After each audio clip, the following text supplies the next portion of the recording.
Good morning, everyone. Fairly early. Looks about 10 minutes to 7 or so. Got a lot of birds chirping. An old lazy cat hanging out with me out here on the swing.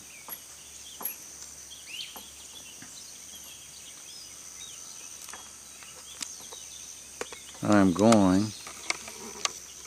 to try to share something I experienced the other day that impacted me immensely. Got a grandson. The little feller is kind of high-strung by nature.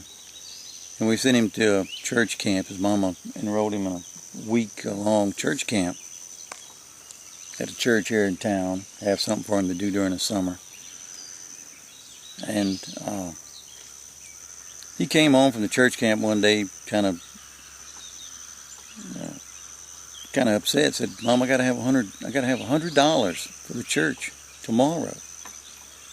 And the mom kind of laughed and said, "You don't have to have no $100 for the church." And he kind of got upset. "Yes, I do." He said, "Nobody believes me." "Why don't you believe me?" "Yes, I do." And then me and wife, we kind of chuckled a bit because we were on the speakerphone as they were driving, listening to it happen, and he really kind of become upset after a while. And he told me and Nana, "Don't laugh at me." It was really disturbing him. We were laughing because we thought it was a cute little mistake that he had made, thinking that, somebody, maybe one of the kids told him he wanted $100 or something. Well, the boy started getting more and more upset. And it dawned on me, because he couldn't let it go. We tried to move on to another subject. And it was really important to him. And it was really upsetting to him. So I said to myself, just try to think of something that you can say that would release the worry and tension over the $100. So eventually I came out and said, "Hey, bro, if they want $100, don't worry about it. I got your $100.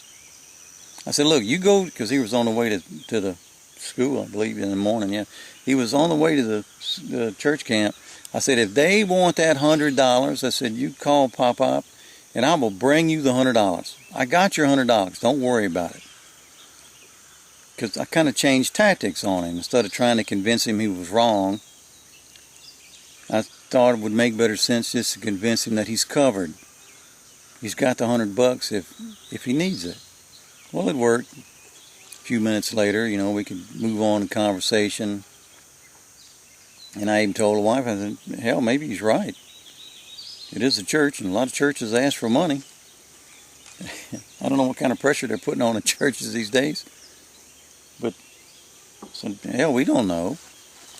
So, later, when the mom gets to the church, she asks the teacher if she knew what the boy was talking about. She said, "Oh, we got a little raiser thing going on, a money raiser. It's a offering that we're letting the kids, bring some dollars to, and we're going to donate to a good cause. Kind of teach them what churching is about, and how we can get together and help worthy causes." And she tells us that, and I said, "You know what? The kid was right. He did need $100. He just thought the burden was all on him." Now, it all hit me like a brick. And what I was witnessing was not a story of a little kid misunderstanding what somebody had told him. It was about me, and really about all of us. I've been suffering from some anxiety of late due to what's going on in the world. Impending dooms, impending food shortages, and impending government hand changing of governments. All the things that makes Christians have anxiety, tension, and I knew right then that that was God speaking to me through the fire that is God Himself. God is telling me, I got your $100. Man, don't worry about it. And I'm all stressed and worried about, am I going to have enough beans and rice to feed my worthless flesh?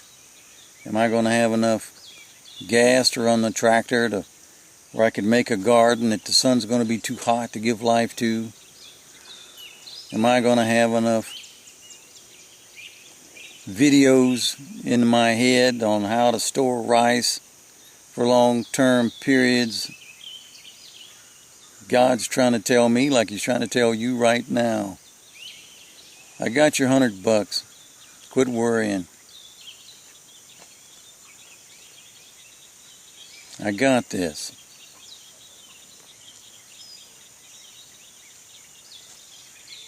I think that's bigger than we may know at times. The flesh is going down the same path it's been going on since the day it was born. Your woods were born on fire. We were born in great trouble. It's nothing that just happened last year or 2 years ago when the corona came on the scene and started this evolutionary change in how the world worked. We were always in a dire situation. We've just been kidding ourselves.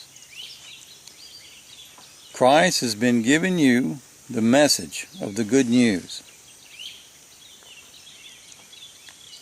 It ain't got nothing to do with beans and rice, storing away and packing away,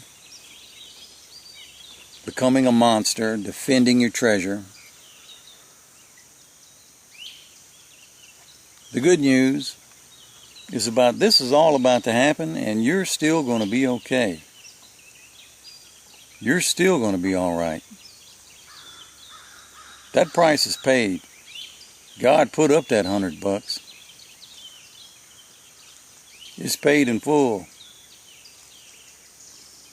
We don't have to worry, and we don't have to fret. That price has been paid. Focus on your soul, not your flesh.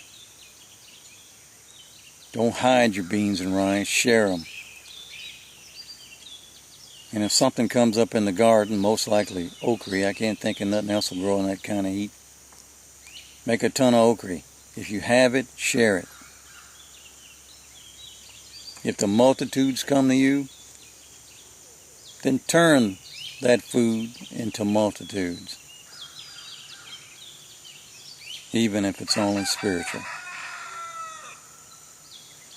How you act and behave towards hungry people is the spiritual food. Don't let them starve.